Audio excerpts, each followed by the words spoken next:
This is the second pure paper from the June 2018 series for Edexcel. First question is a functions question. It's asking us to find g of g of x, or sorry, g of g of 5 if g of x is this function. Easiest, simplest way to do that is to just work out g of 5. So find that value. So that's going to be 10 plus 5 over 5 take 3, which is 2. So that's going to give me 15 over 2. And then g of 5 will be the same as now finding just g of 15 over 2. Much easier than trying to work out g of x and then just subbing 5 into that. Don't do that. If they just ask for a value, just do the initial function and then find that value and put that in again. So g of 15 over 2 is going to be 2 lots of 15 over 2 plus 5 over 15 over 2 take 3, which is going to be, the 2's are going to cancel, we're going to get 20 on the top, and 15 over 2 take away 3 is going to be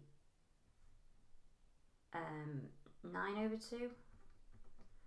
So the answer is 40 over 9. B, just says state the range of g for 1 mark. I actually think this is a much harder question than it would suggest for 1 mark. I think this is really mean. We know that the domain is that x is greater than or equal to 5, which is probably going to give us one end of the range. So g of x is either going to have the smallest value at g of 5, and we worked out on the previous question that g of 5 was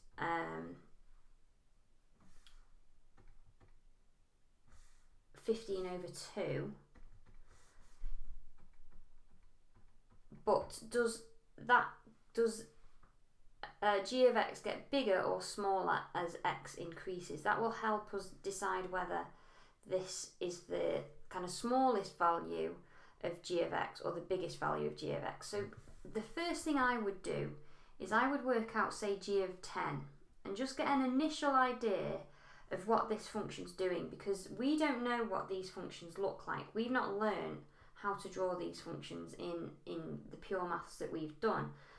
And you wouldn't be, I don't think you'd be expected to know what, and just straight off the bat, what that graph looks like.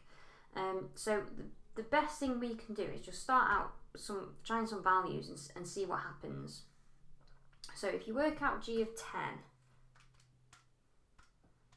that comes out at 3.6, which is definitely smaller than this 7.5. And if we tried, say, g of 20,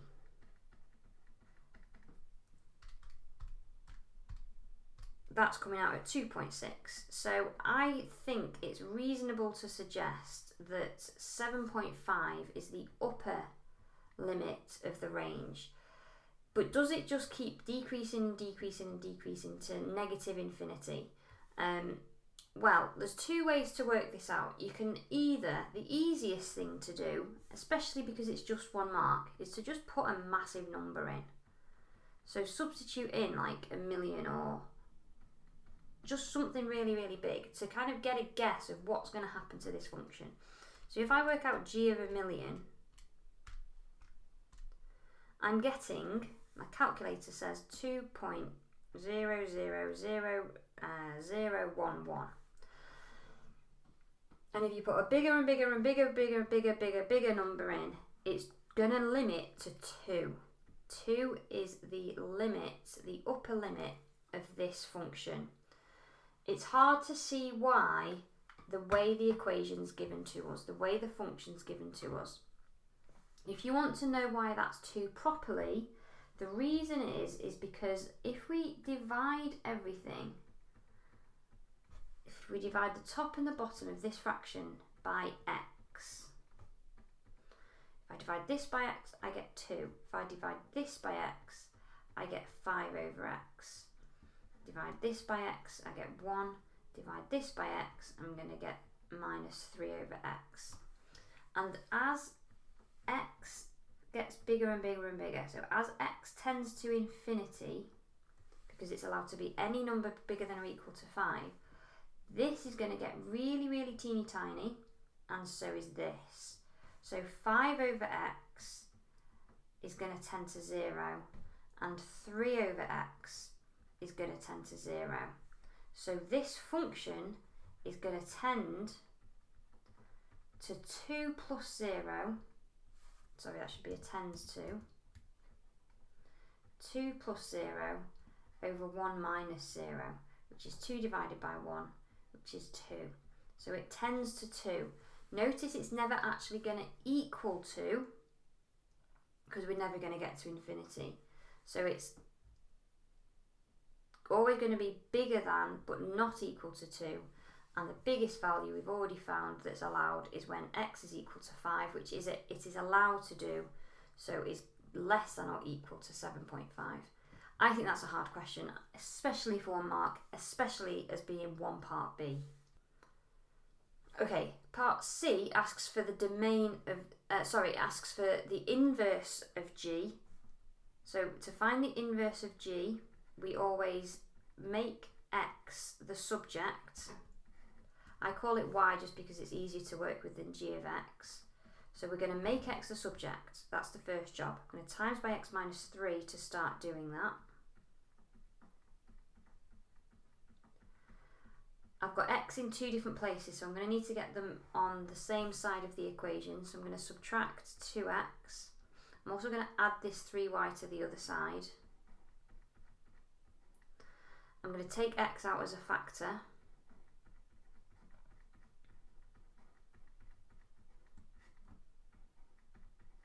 And I'm going to, I've already done it, I'm going to divide by the bracket.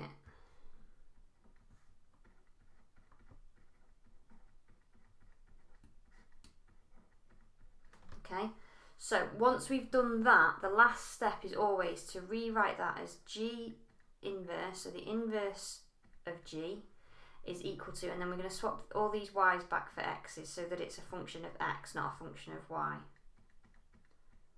So 3x plus 5 over y minus 2. It asks for the domain of g. The domain of the inverse of g. The domain of an inverse is always the range of the original, and vice versa. The domain of the original is the range for the inverse. We've worked out the range of g, so the range of g is also going to be the domain of the inverse. So our answer to part B is the same as our domain for part C.